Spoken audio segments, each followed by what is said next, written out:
दिसतोय परक्याचा फुलाच चेहराचा दिसतोय परक्याचा नसे सुटणार नाजूक गुंता दोष न चरख्याचा फुले मी म्हटले जे होते पाहुणे ते तरी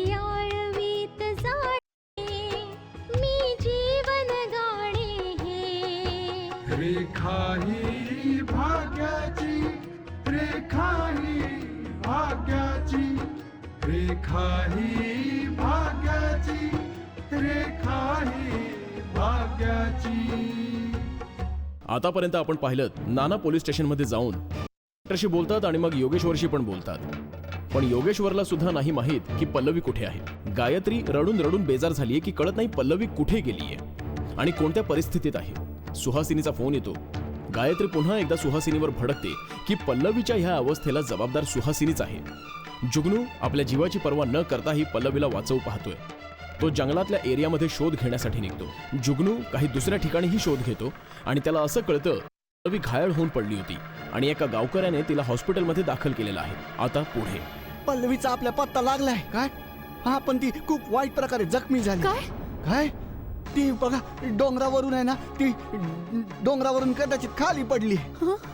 ती एका गाववाल्याला ती बेशुद्ध अवस्थेत सापडली. बेटा आता पल्लवी आहे कुठे? त्या गाववाल्याने आपल्या पल्लवीला हॉस्पिटलमध्ये भरती केलंय.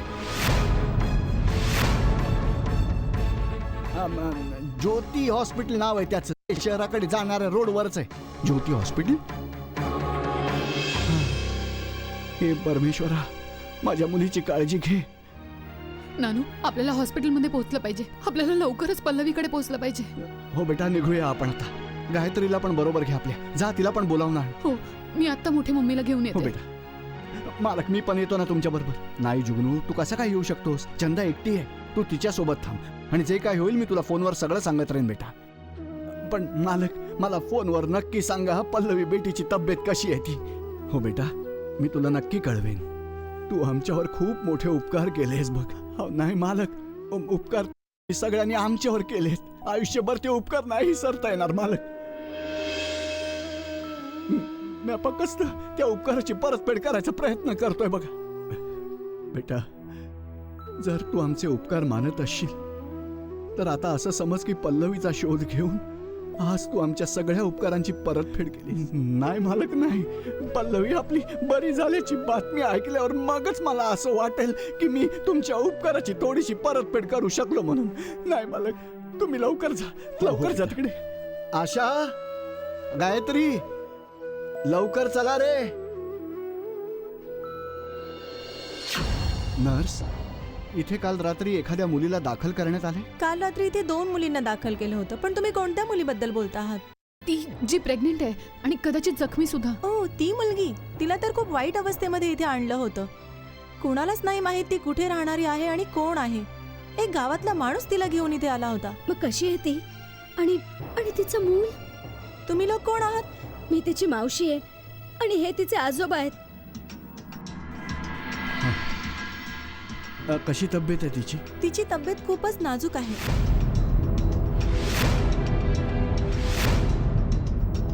नर्स, तिची ट्रीटमेंट कोण करतंय? आता मी त्या डॉक्टरना भेटू शकते? डॉक्टर कदाचित थोड्या वेळानंतर येतील. तुम्हाला वाट पाहावी लागेल डॉक्टर येईपर्यंत. तुम्ही लोक आलात हे खूप चांगलं केलं. तुम्ही आधी जाऊन ऍडमिशन फॉर्म भरून घ्या. अजून कोणाला हे सुद्धा नाही माहित की त्या मुलीचं नाव काय आहे. तिच्या जीवाला धोका तर नाहीये ना? मी काहीच नाही सांगू शकत. नर्स, आम्ही पल्लवीला पाहू शकतो का? हे बघा, त्यांना ICU मध्ये ठेवण्यात. तुम्ही बाहेरून पाहू शकता त्यांना. तुम्ही थोडं थांबा. डॉक्टर येतीलच एवढ्यात. ते सर्व काही सांगतील तुम्हाला. ठीक आहे. जाऊन ऍडमिशन फॉर्म प्लीज भरून टाका. ठीक आहे, फॉर्म भरून टाकतो.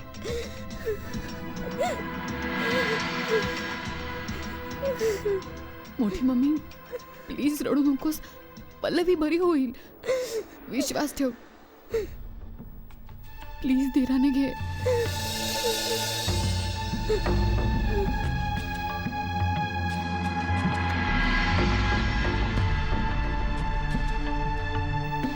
गायत्री,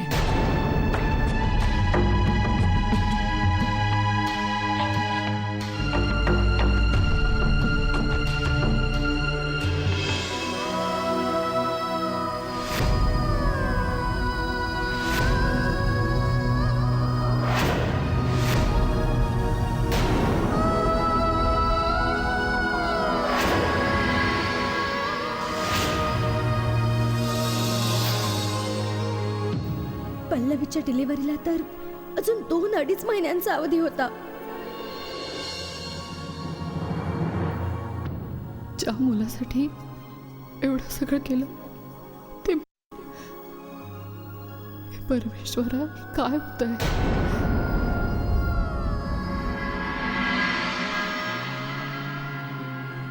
मोठी मम्मी, नर्स, पल्लवी प्रेग्नंट होती. आई होणार होती. तिचं मूल. त्यांनी प्रीमॅच्युअर मुलाला जन्म दिला आहे आणि मुलाची अवस्था फारच नाजूक आहे. डॉक्टरांनी त्याला इन्क्युबेटर मध्ये ठेवलंय.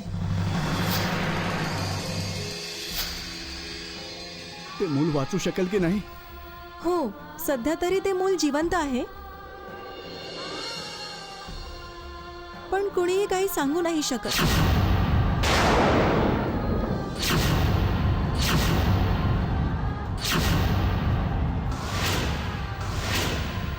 अशा मुलांना तर फक्त परमेश्वरच वाचवू शकतो.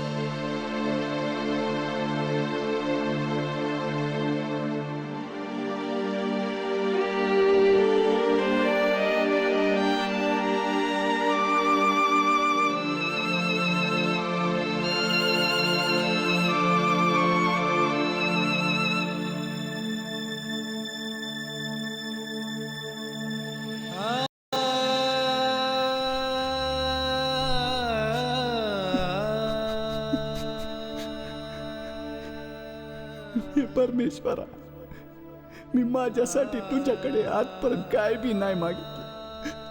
तू जसं मला घडवलंस, जे काय दिलंस, मी त्यातच आनंद मानला.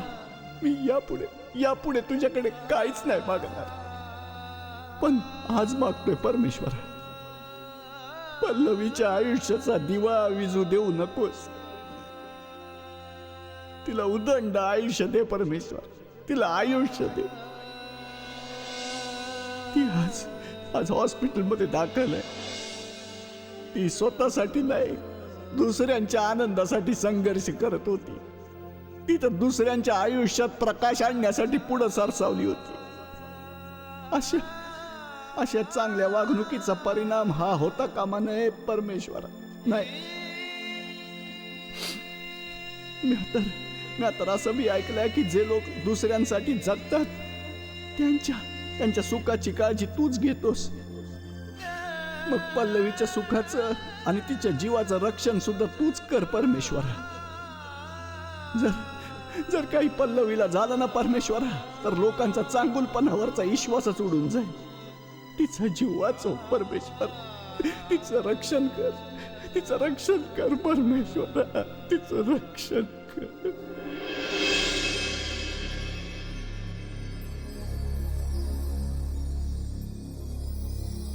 मोठी मम्मी, तू निराने घे प्लीज.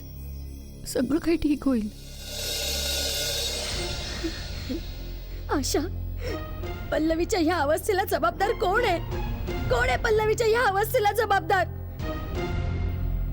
उत्तर दे मला. मी तुला प्रश्न विचारते. मला सांग, कोण आहे जबाबदार पल्लवीच्या ह्या अवस्थेला? बास गायत्री, सांभाळ जरा स्वतःला. तुम्ही गप्प बसा बाबा. तुम्ही काही बोलायचं नाहीये. मी प्रश्न आशाला विचारलेला आहे, उत्तर आशाच देईल मला. बोल तू आशा, पल्लवीला गावी आणणारं कोण आहे? तिच्या या अवस्थेला जबाबदार कोण आहे? विजयची आई, विजय की विजयची पत्नी म्हणजे तू? तू पत्नीचं कर्तव्य असं पार पाडत गेलीस की तू आपल्या मैत्रिणीला विसरूनच गेलीस. तिची ही अवस्था केलीस तू. हो आशा, हो, तू आहेस या सगळ्याला जबाबदार. नाही मोठी मम्मी, नाही. नाही, हे सत्य आहे. पल्लवीच्या ह्या अवस्थेला जबाबदार तू आहेस, फक्त तू. पल्लवीला ह्या गोष्टीसाठी बळजबरी करणारी तू होतीस की तिने ही तडजोड करावी, आणि विजयच्या मुलाची आई व्हावं तिने. कशी मैत्रीण आहेस तू? तू तिच्या फक्त मान सन्मानाचीच नाही, तिच्या जीवाची सुद्धा पर्वा नाही केलीस. तिला मृत्यूच्या दाराशी नेऊन उभं केलंस तू आशा. म्हणजे पल्लवीची मैत्रीण म्हणून चांगलंच कर्तव्य पार पडलंस तू. तुझ्यासारखी मैत्रीण तर परमेश्वर शत्रूला सुद्धा न देव. भास्कर गायत्री, भास्कर.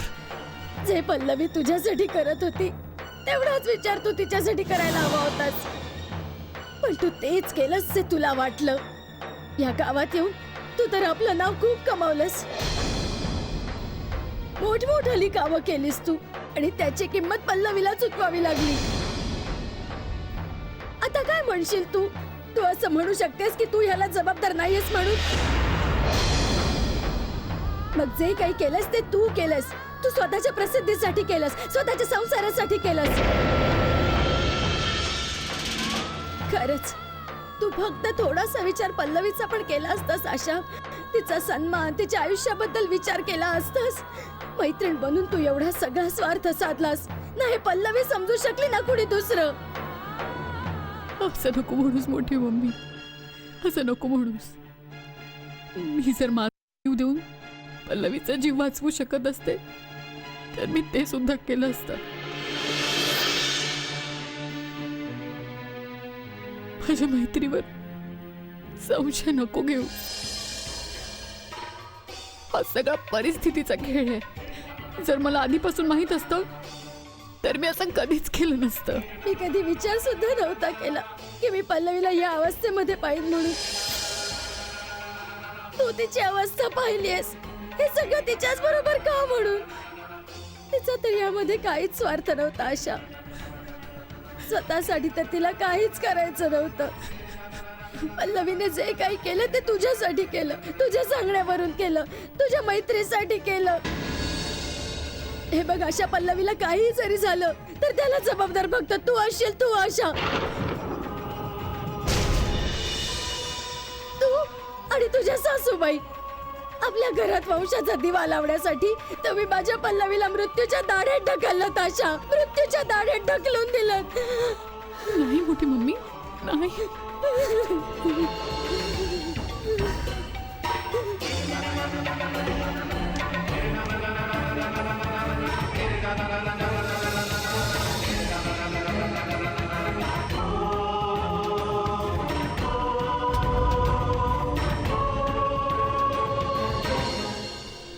विजय, मला असं वाटतं की तू एकदा पुन्हा गावी जाण्याचा प्रोग्राम बनवून टाक.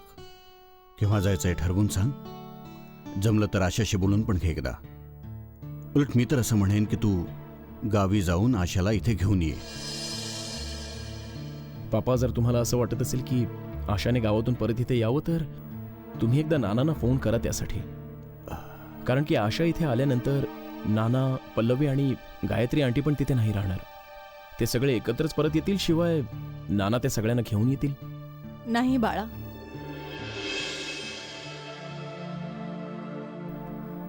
सांभाळून मम्मी. मम्मी, आशाला येऊ दे ना इकडे.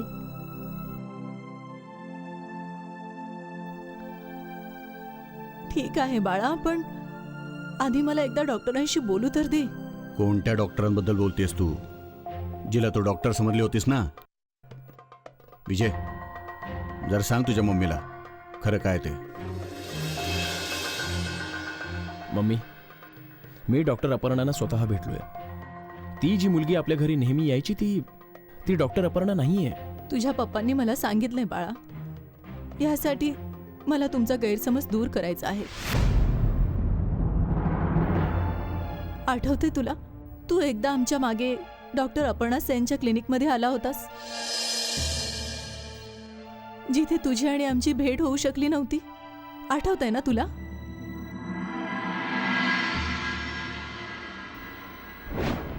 घ्या, विजय आलाच. तू कुठे गेला होतास? मी तुम्हा दोघींच्या मागे मागे डॉक्टर अपर्णा सेन यांच्या क्लिनिकमध्ये गेलो होतो. पण तिथे नर्सने सांगितलं की तुम्ही तिथे आलाच नाही आहात. आठवलं का तुला? आणि तिथून परत आल्यानंतर मी तुला काय सांगितलं होतं ते आठवते का तुला? ते विजय, आम्ही दोघी, मी विचार केला एखाद्या दुसऱ्या डॉक्टरला सुद्धा दाखवून घ्यावं. पण मम्मी, दुसऱ्या डॉक्टरांना दाखवायची काय गरज आहे? ओफो, डॉक्टर अपर्णाचं म्हणणं मला सुद्धा समजत नाही. यासाठी मी विचार केला की एखाद्या दुसऱ्या डॉक्टरला सुद्धा दाखवून घ्यावं. रेखा ही भाग्याची. ज्या डॉक्टरकडे आम्ही ट्रीटमेंट करून घ्यायला गेलो होतो, त्या डॉक्टरांची ट्रीटमेंट आम्हाला पसंत नव्हती आली.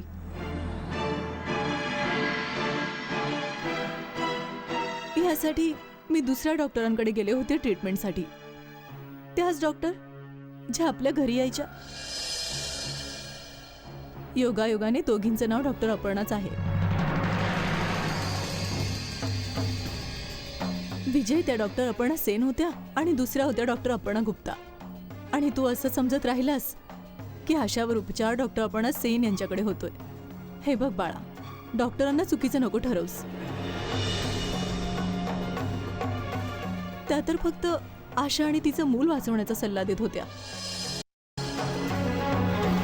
आणि हो, तुझ्या वडिलांना वाटत असेल की आशाला परत घेऊन यावं, तर मला एकदा पुन्हा डॉक्टरांशी बोललं पाहिजे.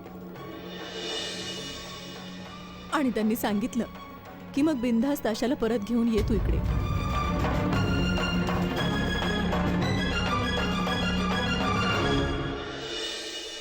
डॉक्टर साहेब, आम्ही ते मूल आणि त्याच्या आईबद्दल विचारायला आलोय. हे बघा, मुलाच्या आईला खूप साऱ्या जखमा झालेल्या आहेत, ज्या कदाचित वरून खाली पडल्यामुळे झाल्यात. ही दुर्घटना कशी झाली तुम्हाला लोकांना कळलं सुद्धा नाही? हो डॉक्टर साहेब, परिस्थिती कधी कधी अशी ओढावते. तुम्ही हे सांगा, ती बरी होईल ना? हे बघा, त्यानं खूप मोठा धक्का बसलाय आणि जोपर्यंत त्या शुद्धीवर येत नाहीत तोपर्यंत काही सांगणं कठीणच आहे. जर आज रात्री त्या शुद्धीवर नाही आल्या तर शहरातल्या एका दुसऱ्या डॉक्टरचा सल्ला घ्यावा लागेल.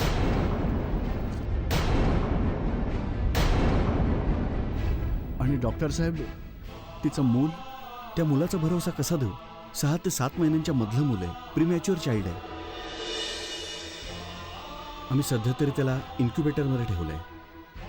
जेवढे प्रयत्न आम्ही करू शकतोय तेवढे करतोच. डॉक्टर, मूल वाचण्याची काही संभावना आहे का? हे बघा, मुलाची जी अवस्था आहे सध्या तरी मी त्याबद्दल काहीच बोलू नाही शकणार. मला तुम्हाला खोटी सहानुभूती नाही द्यायची आहे.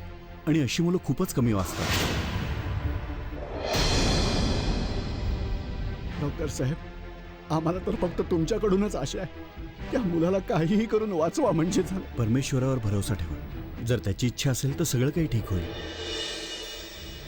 मला त्या बाळाला बघायचंय डॉक्टर. हे बघा, हे पॉसिबल नाही आहे. हे बघा, तुम्हा तिघांपैकी कोण एकालाच इकडे थांबता येईल. ठीक आहे डॉक्टर, मी थांबतो इथे. ओके. बरं डॉक्टर. हं.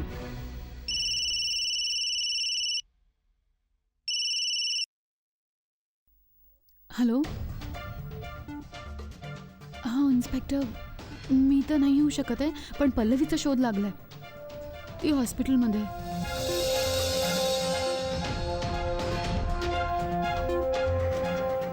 हो इन्स्पेक्टर, पल्लवी कुठेतरी जखमी होऊन पडलेली आणि कुठल्या तरी गावकऱ्याने तिला हॉस्पिटलमध्ये दाखल केलंय.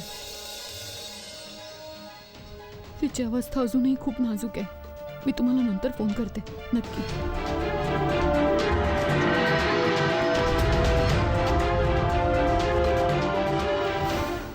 आता ही जी काही अटक झालेली आहे त्यातून खूप गोष्टी समोर आल्यात. आणखीन काही ना अटक होईल. माझा जो रिपोर्ट आहे तुम्ही माझ्या अधिकाऱ्यांना पाठवून दिलाय. देशातल्या वेगवेगळ्या भागातून मुलींना उचललं जात आहे. कुणाला प्रेमात अडकवून तर कुणाला करिअरच्या यशाची खात्री देऊन त्यांची तस्करी केली जाते. वाजिदपूरला त्याने आपला मेन अड्डा बनवला अच्छा होता. इन्स्पेक्टर साहेब, हे सांगा की ही टोळी कधीपासून या गावामध्ये आपला अड्डा बनवून आहे? ही टोळी खूप दिवसांपासून इथे काम करते. हे गाव बॉर्डरच्या जवळ आहे. गावचा एरिया असल्या कारणाने कुणालाही काही सुद्धा कळायला मार्ग नव्हता. तर मग तुम्हाला यांच्याबद्दल कशी काय माहिती मिळाली?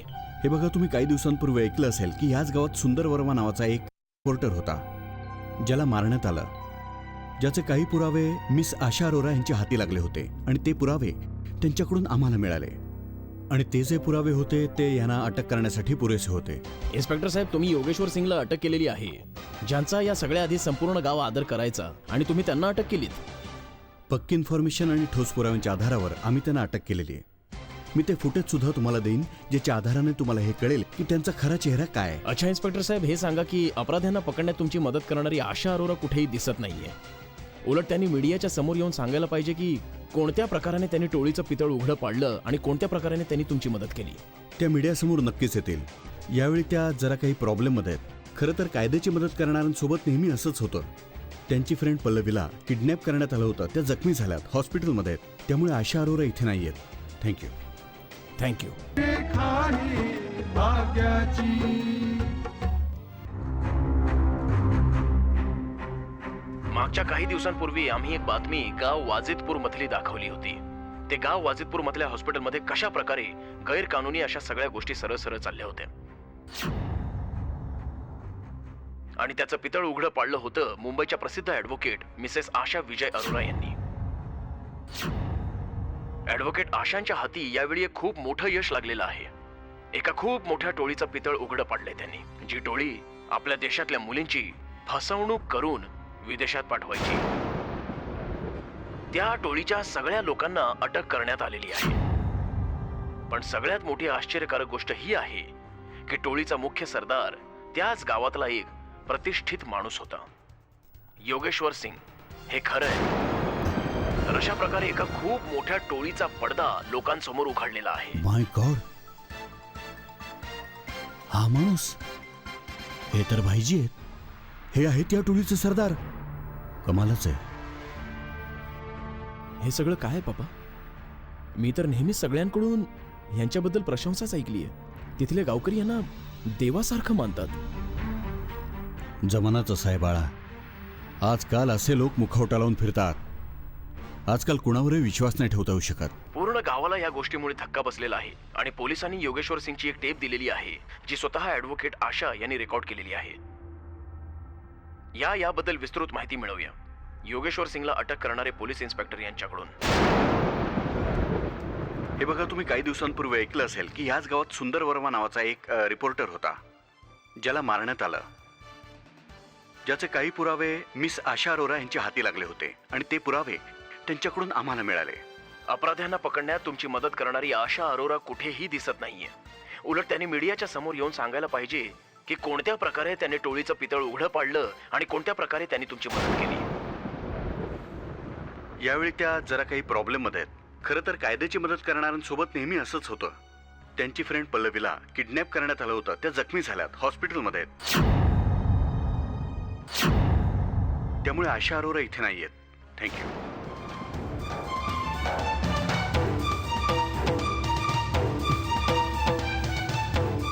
पापा,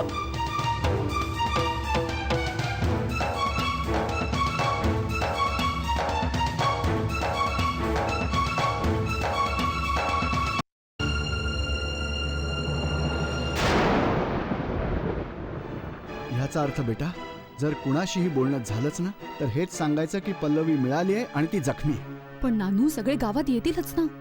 पण त्याचबरोबर आपल्याला असंही सांगावं लागेल की आम्ही तिला शहरातल्या कुठल्या तरी हॉस्पिटलमध्ये रेफर केलाय म्हणून. त्यामुळे आम्ही पल्लवीला शहरात घेऊन जातोय. पण आशा आणि मुलं या दोघांची अवस्था पाहिल्यानंतर मला कुठल्याही निर्णयापर्यंत येता येत नाहीये. हे बघा डॉक्टर साहेब, शहरातून सारखे सारखे फोन्स येत आहेत. पूर्ण परिवार इथे येऊ शकत नाही.